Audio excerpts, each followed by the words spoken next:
apa maksud daripada baiat mendatangkan karomah dalam diri sampai masing-masing, dan itu terjadi pada setiap Rasul dan para kekasih Allah. Saya ulang, hal itu terjadi pada setiap Rasul dan para kekasih Allah, dan itu sebagai jembatan untuk mengamankan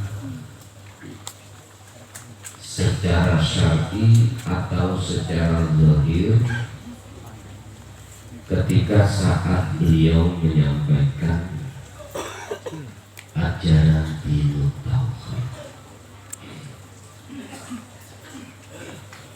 Nah, untuk bagi panjenengan ada beberapa hal yang harus ini Allah sampaikan dikarenakan sifat, karena situasi.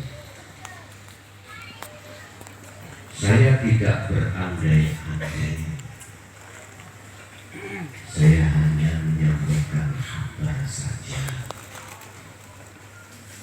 Urusan kabar nanti terjadi pada bulan berapa, di tahun berapa, andai jenengan sudah Allah berikan hal itu, setidaknya secara rohaniah aman. Setidaknya secara rohaniah sampai aman. Dan juga secara ilmiah. Saya tidak cerita apa yang akan terjadi, dan itu hak Allah. Walaupun kami tidak cerita, jenengan sudah bisa membaca alam, ayat-ayat yang bersifatkan alam. Itu yang pertama yang harus kami sampaikan. Yang kedua, maksud daripada pasal yang pertama itu ada dua pasal. Pertama, waraddu biyadihil uqdata aydihim wa arjulahum wasta'antu billahi wa kafa billahi wakila. Itu bentuk bahwasanya harapan itu bukan harapan jenengan, harapan itu harapan Allah. Di situ ada kosam wa kafa billahi wakila. Persumpahan itu terjadi antara jenengan dan Allah yang tidak akan muncul riya, takabur, atau ujub, dan ini tidak akan pernah terjadi manakala hati jenengan sudah terkondisi dengan pikir sirri asli. Tapi jikalau tidak jenengan terkondisi dengan pikir tersebut, pasti jenengan ujub, pasti jenengan takabur. Inilah bahayanya. Oleh sebab itu,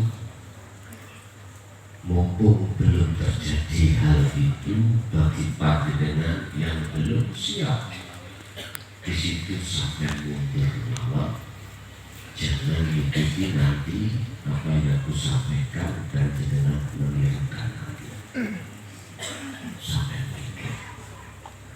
Tapi jikalau hati sampai sudah membawa kunci tersebut, aku yakin tidak akan pernah muncul apa yang kami khawatirkan tadi. Sebab wujud karomah itu nanti berupa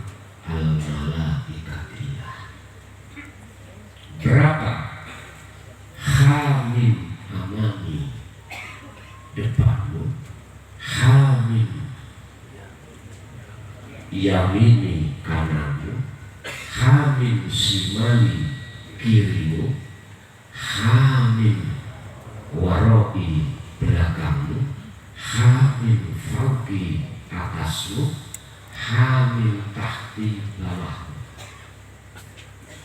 Berapa? Wabi alfi alfi, 1000 kali 1000 malaikat. Nanti wujudnya di situ. Urusan nanti jenengan diketahukan, dipertemukan Allah karomah berbentuk itu urusan Allah. Yang jelas semua itu untuk mengamankan secara fisik terhadap dirimu. Paham ya? Lah, berhubung jenengan iki sudah memegang kunci, bukan makhluk itu, Anda bisa melihat Allah di setiap makhluk. Akhirnya tidak terjadi syirik, tidak terjadi riya, bahkan ujub.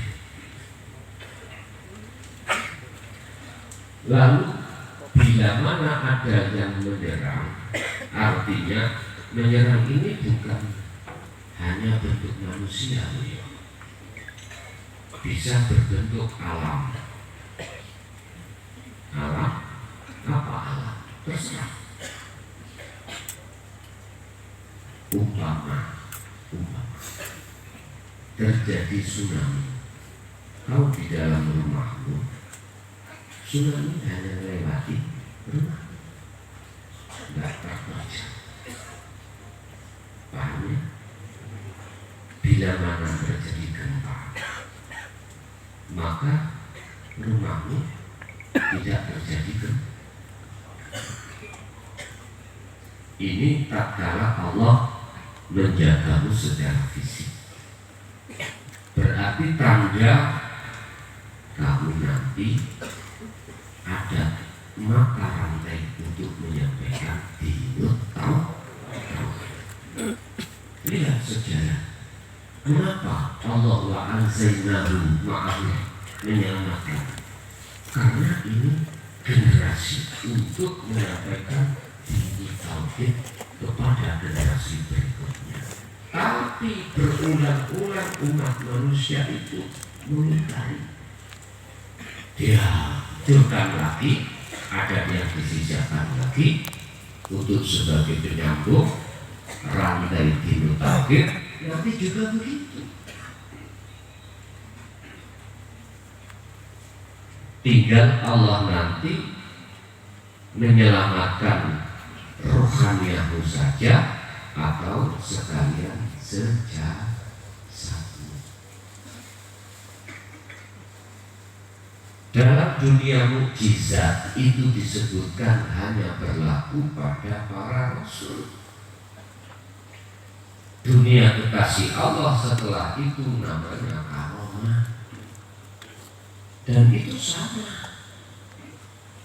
Lihat beberapa mukjizatnya Rasul Muhammad. Yang tertua adalah, yang nomor 1 adalah Al-Quran. Itu